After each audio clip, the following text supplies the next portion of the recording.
Tonight, a more reliable water supply for the Clare Valley and a community solar scheme set to support households.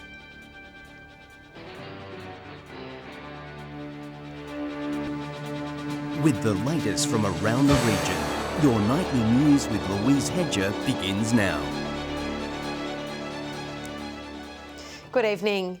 The Clare Valley is set to receive a more reliable water supply after being added to the Northern Adelaide irrigation scheme. The news comes in the wake of this year's devastating drought and a trying vintage in the mid-north. Looking to quench the thirst of Clare Valley's expanding viticulture industry. The South Australian government committing $60,000 to meet the region's growing water needs. The South Australian wine industry have a capacity now to put a feasibility study on the table as a game changer for the Clare Valley. The money to be spent on research, exploring opportunities to provide more reliable and secure water infrastructure to irrigators and grape growers. Clare is almost ring-fenced with the amount of water, underground water and pipe water that comes into the district. The area also benefiting the government's $110 million Northern Adelaide irrigation scheme, an initiative bringing recycled water to the Northern Adelaide Plains region. This study will actually help us look at the options, including the recycled water potentially coming into the region, to allow us to actually make the current growers more sustainable. Treated water is going to be high class water, and it's going to actually be able to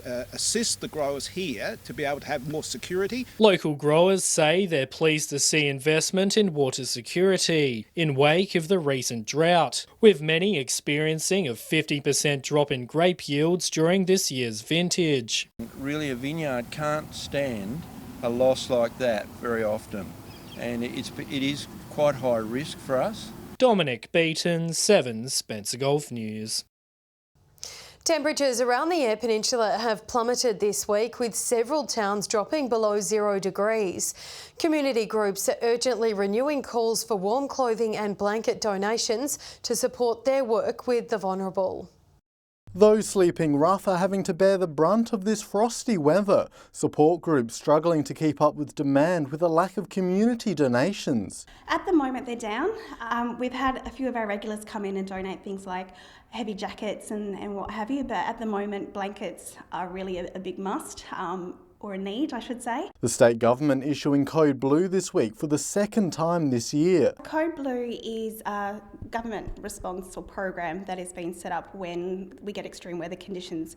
Code Blue specifically around cold weather, rough, stormy, those sorts of conditions. The program working to provide additional accommodation services to help those sleeping rough, but the service doesn't extend to Port Lincoln, with the town not issued a Code Blue despite sub-zero temperatures. Temperatures around about zero in lots of places across our peninsula. Whyalla got down to minus 0.4, Port Augusta 0.8, and that was all due to a high pressure system. We don't tend to meet the criteria because we don't get those real lows at night that some of the other regions or metropolitan Adelaide get. Sometimes it's a burden living by the sea, so we don't get those calls. Despite not issued a Code Blue, the West Coast Community Support still go out to try and provide warm clothes and supplies. The group desperately calling for more donations. We can always use more blankets. These are our last 3 here. We would love some more donations of warm, thick blankets that we can offer anyone we come across. To donate, visit the West Coast Community Support. Nathan Rector, 7 Spencer Golf News. There's fresh calls tonight for new security measures for hospitals across the region after a nurse was stabbed at Adelaide's Lyell McEwen Hospital late yesterday. The victim was treated for non-life-threatening injuries, but the Nurses Union wants the government to adopt a 10-point plan to highlight risks and increase safety among medical staff. It comes after attacks earlier this year at Whyalla Hospital, where staff were allegedly punched and choked. Local MP Eddie Hughes has raised the idea of full-time security staff, but nothing has been committed to just yet. Recent blackouts throughout the Eyre Peninsula have sparked a new community solar scheme, which is promising residents affordable power. It's the first scheme of its kind to extend across the entire Eyre Peninsula. The May blackouts plunged the Eyre Peninsula into darkness, the event shining a light on South Australia's energy problems, pushing communities to look for other alternatives to power. Having rooftop solar makes sense. You can imagine it's having gold coins being thrown onto your roof every single day. The Local Government Association and Regional Development Australia teaming up to find the best solar panel provider, a scheme organisers say will help deliver savings on electricity bills, with more money going back into the pockets of homeowners. The amount of money that you save by having rooftop solar is greater than the repayments. So we can structure it so that 2/3 of how much money you save having solar on your roof can go into, for example, your solar repayments. 11 councils around the region have jumped on board in support of the project, making it the first of its kind to extend across the entire Eyre Peninsula. We're not just talking about regular rooftop solar, there's also going to be opportunities which we're aiming for renters, for people on pensions and for business who lease properties. Having 11 councils working together means you can get the best possible price, and it also means we can use those experts to tell us what is a good quality system I should put on my house, because there's a lot of confusion out there at the moment. Organisers say the scheme is designed to assist people traditionally locked out of the market due to lack of funds. Whether it is because of finances or because they are renting or leasing a property. So it's trying to create options for everyone to be able to get into the market. Regional Development Australia says it plans to gather all results by the beginning of August to determine the best provider to bulk buy solar panels and batteries from. For more information, visit their website. Nathan Regter, 7 Spencer Golf News. Still to come tonight, parkour comes to the Spencer Golf and students take a look at the years to come, touring Port Pirie primary schools. Welcome back. Jumping their way across South Australia, Sydney group Dauntless movement crew are touring the region. Using modern parkour techniques, they say their performance gives an urban twist to theatre. A different style of dancing using street objects. Tricks, so we'll be going through like parkour, tricking, acrobatics, dance, but not only the tricks, also our stories as well. The 5-member group coming together around 10 years ago in West Sydney, now touring South Australia. Good. This is pretty much the first time I've ever really toured in regional Australia, so it's really good to meet the locals. Choreographers and producers recreating the experience. Parkour is essentially an outdoor sport or activity, so a lot of their movement and dance is about being outdoors. People, they see a park bench to sit on, but with a park bench, it's like we think, all right, we can roll off it, we can slide under, we can flip off it, you can use that one little bench. Performing to local schools, the group highlighting the importance of safety while practicing parkour. For kids to be trying flips like straight away or jumping off roofs, like we always tell all the students before and after their class, it's all about training smart and training safe. And they say many students will be inspired. Stand up and cheer. And the energy is just really, contagious. Shari Hams, 7 Spencer Golf News. Port Pirie's next generation of students have had a sneak peek at the next chapter of their lives. More than 40 children and their families touring the town's primary schools for an open day. A milestone moment for our next generation. Port Pirie's youngest and brightest today taking their first steps in the schooling system, with Learning Together hosting a tour for families to visit the town's 4 public schools. Some of them felt a little bit intimidated to go in by themselves, so we thought we'd plan a tour and come with the support of our staff at Learning Together. The tour, a first for the early development group, attracting the interest of 40 future students. So we'll be looking at continuing this as a regular part of our Port Pirie transition program. Parents saying picking their children's first school is a big decision, with a tour giving them a chance to decide on the right fit. We'll be looking at schools within the next year, so it was important for us to come here and have a look around and see what the schools have to offer. The open day, an opportunity for children to gain confidence in being in a school environment. He's a bit concerned about schools, so I think it's good for him to come and have a look inside and see that it's not so scary. The tour's second stop of the day, Solomon Town's primary school. The principal excited to see so many parents get on board. It's about what opportunities each school can tailor and provide to each individual child, because obviously each child comes with their own individual needs. Learning Together will be planning a tour of Napperby Primary School later this term. Dominic Beaton, 7 Spencer Golf News. The Broken Hill Hospital Kiosk volunteers have made a significant donation to the local health district today. The money will be used to buy new equipment for the city's health service.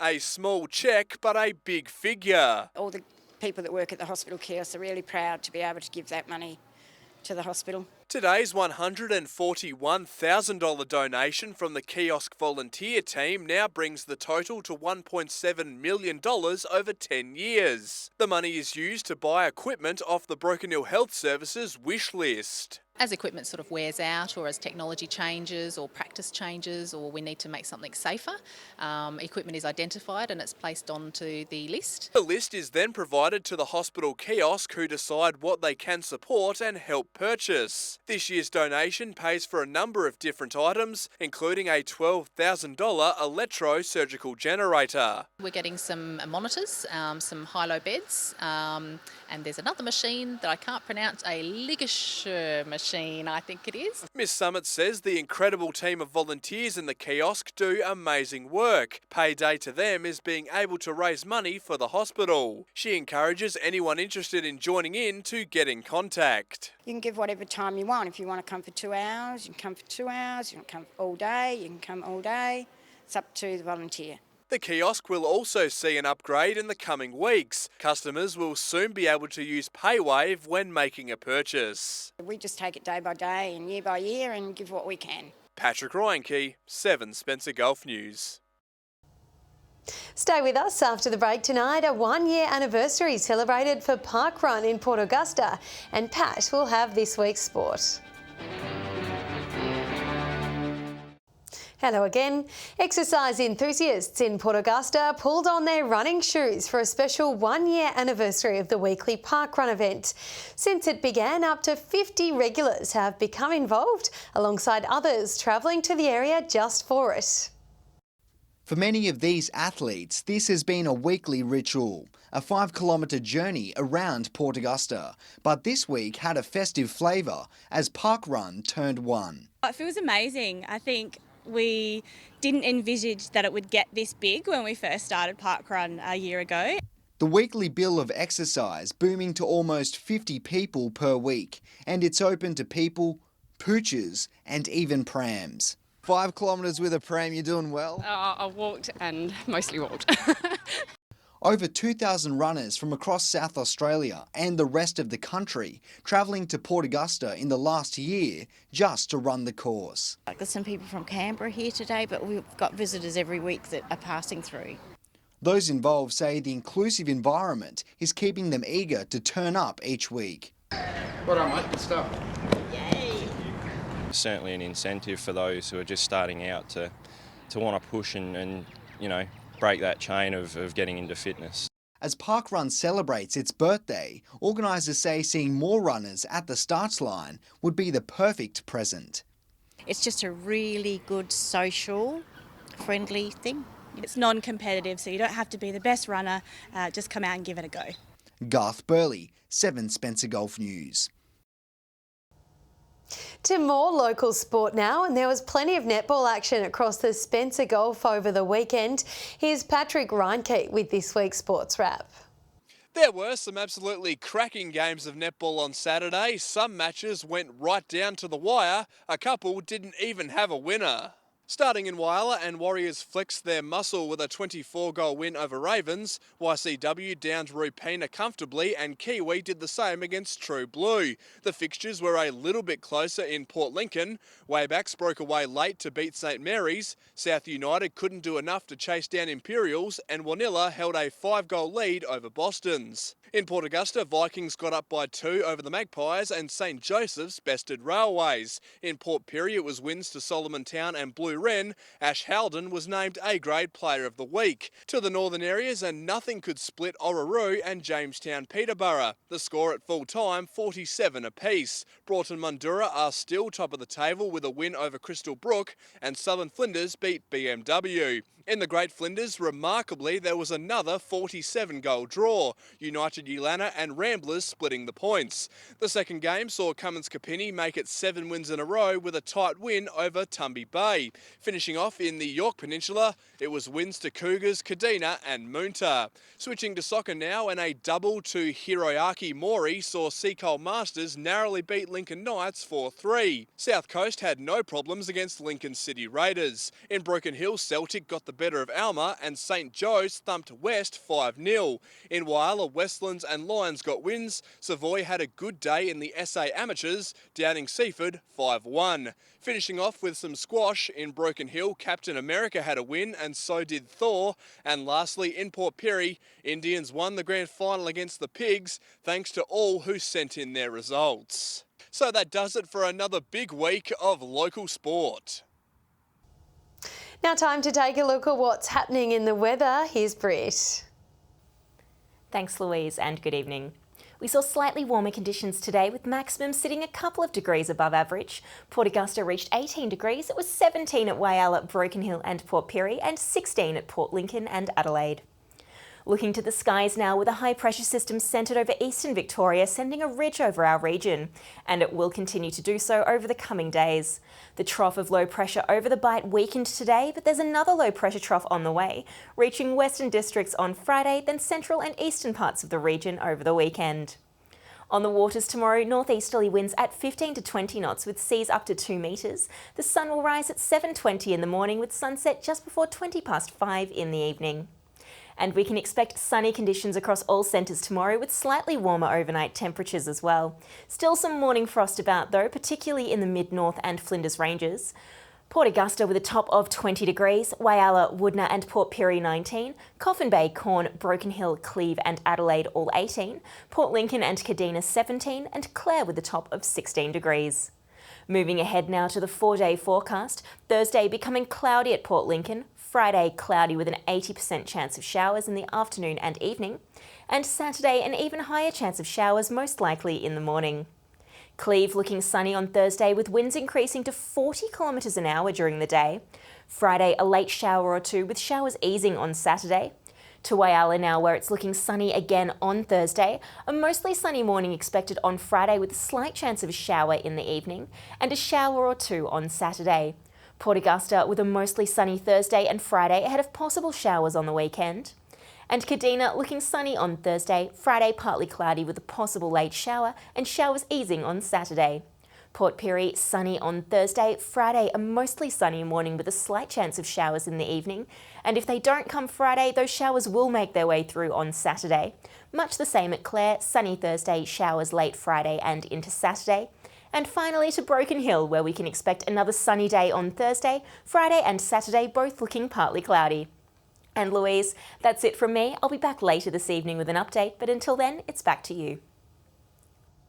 Lovely, thanks for that, Britt. And that's your local news this Tuesday. Thanks for joining us today. We'll have updates later, but until then, enjoy your evening. Good night.